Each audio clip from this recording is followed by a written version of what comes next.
اور جب میں پھر پرائم منسٹر بنا تو سارے کیسز سب کو پتا تھا کہ ان کے کیسز کون سے ہیں، اور بدقسمتی سے جو نیب تھی وہ ہمارے کنٹرول میں نہیں تھی. تو مجھے تب بھی سمجھ نہ آئے کہ کیسز سارے میچور ہیں، کیوں نہیں پکڑے جا رہے ہیں. تو بعد میں پتہ چلا کسی کا شفقت کا ہاتھ تھا، وہ کبھی ایکسیلیٹر دبا دیتے تھے پھر کبھی واپس آ جاتا تھا. ہم جناب دیکھ رہے ہیں تماشا، گالیاں ہمیں پڑ رہی ہیں کہ جی آپ نے وہ کسی کو نیب میں لے کے جاتے تھے تو مجھے گالیاں نکال کے اندر جاتے ہوئے بھی باہر نکلتے ہوئے بھی. لیکن ہمارا ہاتھ میں، میرے ہاتھ میں نیب کدھر تھی؟ میں تو کہا اگر میرے ہاتھ میں نیب ہوتی تو یہ بڑے آرام سے کم از کم 15-20 لوگوں سے ہم اربوں روپیہ نکال لیتے ان کو جیلوں میں ڈال کے. اچھا اب جناب یہ اپریل میں جو ہوا، میں جو میرے ذہن میں جو شوق ہے، چلیں ہم یہ نہیں کسی کو اکیوز کرتے کہ وہ ایک سازش کا حصہ تھی، لیکن میں یہ سوال پوچھتا ہوں اسٹیبلشمنٹ سے کہ آپ نے ان لوگوں کو کیسے ہمارے ملک کے اوپر مسلط ہونے دیا جبکہ آپ خود ہی بتاتے تھے کہ ان کی کتنی چوری ہے. اس کا تو یہ مطلب کہ چوری آپ کے لیے بری چیز نہیں ہے. اور میں اس لیے ایک ملک میں یہ اپنے دور میں نے شروع کر دیا تھا رحمت للعالمین اتھارٹی بنا کے سیرت نبی اپنے بچوں کو پڑھائیں، کیونکہ جو امر بالمعروف ہے وہ ایک معاشرے کا کارنر سٹون ہوتا ہے. ایک معاشرہ جب اچھائی کے ساتھ کھڑا ہوتا ہے اور برائی کے خلاف کھڑا ہوتا ہے تو معاشرہ فائٹ کرتا ہے برائی، کرپشن کو معاشرہ فائٹ کرتا ہے.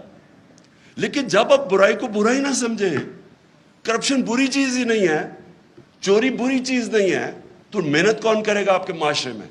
اگر آپ نے معاشرہ اپنا تباہ کرنا ہے، آپ کو کوئی ایٹم بم پھینکنے کی ضرورت نہیں ہے، صرف اخلاقیات ختم کر دیں، اچھے برے کی تمیز ختم کر دیں. مولانا رومی کی بڑی فیمس سینگ ہے. اب کسی نے پوچھا مولانا صاحب ایک قوم کیسے مرتی ہے؟ انہوں نے 2 درختوں کا بتایا، ایک بڑا خوشبودار اور ایک بڑا برا درخت. انہوں نے کہا جب ایک قوم ان کے اندر فرق کرنا ختم کر دیتی ہے، اچھے برے کی تمیز ختم کرتی ہے، قوم مر جاتی.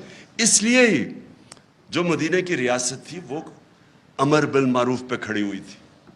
سارے معاشرے کو حکم کیا گیا تھا کہ آپ نے برائی کے خلاف کھڑے ہونا ہے. اب میں نے انگلینڈ کے اندر یہ دیکھا ہے، میں امر بالمعروف پہ وہ چل رہے ہیں. آپ کو میں بتاؤں کہ ان کا ایک بہت بڑا نام تھا لارڈ جیفری آرچر. بڑا مارگریٹ تھیچر کا رائٹ ہینڈ، ان کی پرائم منسٹر کا رائٹ ہینڈ آدمی تھا. ہر جب ان کی ساری سوشل کیلنڈر کے اوپر وہ تھا، اس کی ہمیشہ اس کی اخباروں میں اس کی موومنٹس آتی تھی. اس نے ایک عدالت کے اندر اس نے ایک جھوٹ بول دیا. کیس تھا ڈیفامیشن کا، اس نے جھوٹ بول دیا. آپ سوچیں کہ اتنا طاقتور آدمی، اس نے جھوٹ بولا، 3 سال جیل ڈالا اسے. اور جب وہ جیل سے باہر نکلا کسی گھر کوئی اسے انوائٹ نہیں کرتا تھا. وہ جو اتنا پاپولر آدمی تھا اس کو کوئی انوائٹ نہیں کرتا تھا. عوام نے فیصلہ کیا کہ جناب اس نے غلطی کی ہے اسے، اور کیا کیا؟ جھوٹ بولا. اب یہاں سوچے کہ لنڈن تو تھوڑے، پاکستان بھی میں میری کوئی پراپرٹی نہیں ہے، اور اس کے اوپر پھول پھینکے جا رہے ہیں. وہ جا کے ادھر جا کے وہ دوسرا والا کہہ رہا ہے کہ یعنی قطری خط جو ایک اپنی اربوں روپے کی پراپرٹیز کے لیے ایویڈنس پریزنٹ کر دے اور اس کو کوئی فرق ہی نہ پڑے ملک میں. ایک برنی میڈوف ملٹی بلینر بن گیا امریکہ کے اندر. اس کے بعد اسے پتا چلا کہ جی برنی میڈوف نے جو پیسہ بنایا تھا وہ ایک پونزی سکیم تھی، یعنی ایک فراڈ سے بنایا تھا. اس کے 2 بیٹے تھے اور بیوی، ان کو بھی نہیں پتا تھا. جیسے ہی پتا چلا ان کو کہ یہ فراڈ میں پکڑا گیا، جب اسے پکڑا، ایک بیٹے نے خودکشی کر لی، مطلب کہ میں معاشرے میں نہیں اب رہ سکتا. دوسرا بیٹا سولٹری، یعنی اپنے آپ کو اس نے آئسولیٹ کر دیا اور 2 سال کے بعد مر گیا. بیوی نے طلاق دے دی، یعنی اس کی اپنی فیملی نے اس کو ڈسون کر دیا.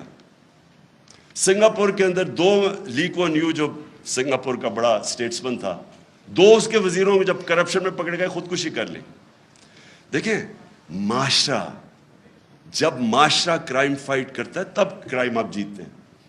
اب میں جب تھا جی فلانے نے پیسہ ادھر کر دیا, اس نے ادھر کر دیا, کس کس کو پکڑیں گے آپ جب تک معاشرے کے اندر آپ یہ اچھے برے کی تمیز نہیں دیں گے. اور ادھر میڈیا کا بہت بڑا ہاتھ ہے. اب مجھے ابھی آپ نے بات کی کہ جی دیکھیں کوئی سچ فلانے کے لیے اور کوئی سچ عمران خان کے لیے, ٹھیک کہہ رہے ہیں, یہ بالکل آپ ٹھیک کہہ رہے ہیں کہ گورننس کوئی کہے گا کہ عمران خان کی بہتر ہے, کوئی کہے گا کہ شہباز شریف کی بہتر ہے, کہہ سکتے ہیں کیونکہ ڈفرینٹ اوپینینز ہے. کوئی کہے گا کہ اکانومی اس ٹائم میں بہتر تھی, کوئی کہے گا میرے ٹائم میں, یہ بالکل ٹھیک ہے. لیکن جب کوئی لوگ کرپشن کے اندر 16 ارب روپے کی corruption open and shut case میں اگر ایف آئی اے اس کا انڈر ٹرائل ہے, اس کو آپ کیسے کہہ سکتے ہیں کہ جی وہ میری رائے اور فرق ہے اور اس کی رائے فرق ہے. وہ تو اس کا مطلب کہ جب اب نواز شریف جھوٹ بول کے 4 ارب روپے کی پراپرٹیز ہیں لنڈن کے اندر جدھر ہیں, اس کے بیٹے نے ایڈمٹ کیا کہ یہ بینیفیشری اونر ان پراپرٹیز کی مریم نواز ہے. مریم نواز جب چھوٹی تھی, جب پراپرٹیز نہیں, اس کا مطلب نواز شریف کا پیسہ ہے. کیا وجہ ہے کہ آج تک اس کو کئی لوگ لیڈر مانتے ہیں, بلکہ اسکیم پوری ایک کوشش ہو رہی ہے کہ اس کو پاکستان کے اندر ابھی پھر کہ عمران خان کو بھی ڈسکوالیفائی کرو اور پھر کہیں جی اچھا دونوں کو ہم الیکشن لڑنے کی اجازت دے دیتے ہیں. یعنی مجھے اور اس کو ایک ہی جگہ پہ کھڑا کر دیا. اتنے بڑے لٹیرے کو کہ یہ کہہ رہے ہیں کہ جناب عمران خان وہ کیونکہ پتہ نہیں وہ اس کیس کے اندر الیکشن کمیشن. دیکھیں یہ ہمارا سب سے بڑا چیلنج ہے. اور ادھر میڈیا کا بہت بڑا رول ہے, بیکاز میڈیا عوام کے اوپینین کو شیپ کرتا ہے. جس طرح کہ اسحاق ڈار جب گیا ہارٹ ٹاک کے اوپر, تو اس نے جو اس کا حال کیا ہے, کوئی بھی ویکنس جس میں ہو, یہ جس کے اوپر کرپشن کی, وہ نہیں جا سکتے میڈیا کے اوپر, وہ چھپتے ہیں میڈیا سے.